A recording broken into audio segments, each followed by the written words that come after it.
He was a man of reason, or so he said. He mocked the faithful, called them wishful thinkers, blind to the raw indifferent gears grinding the cold cosmos along towards ultimate oblivion. So he set out to prove a point. One die, 6 sides, 20 perfect rolls. Given enough time, enough tries, the impossible becomes inevitable, he muttered. This was his mission, to show the world there was no grand design, no meaning behind the curtain of existence, only the cold arithmetic of chance. And so he rolled. Hours became days. Days became months. Months became years. But still he rolled.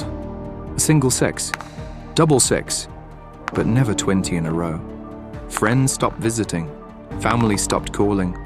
Only the die remained, clattering, tumbling with the subtle mockery. Then something shifted.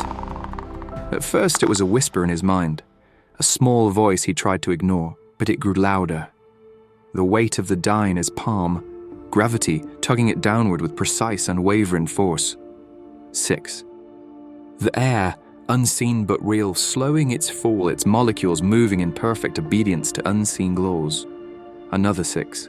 Light, perfect particles bouncing from its surface into his eyes, a cascade of information, reaching his brain at unfathomable speed, too complex to understand. Triple 6. Sound waves rippling from each roll, dancing on the air, each bounce striking his eardrum with calculated precision. So many 6s, the universe was outrolling him too many times to measure. But who had fixed the die? Each toss now became even more unbearable, not because he failed, but because he began to see the patterns, the order, the impossible, maddening beauty of it all. He stared at the die, but it was no longer a die.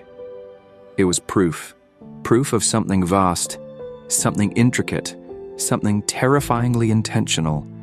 And then came the fear, a lifetime spent in certainty, dismissing design, meaning, purpose, and now in his final years, he had proven to himself the very thing he swore could not be true.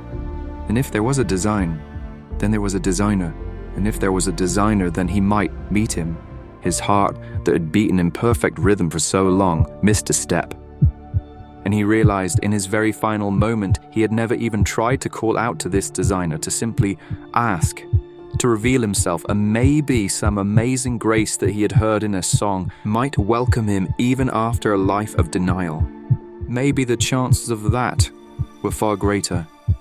So at his last breath, he asked, and he was glad he did.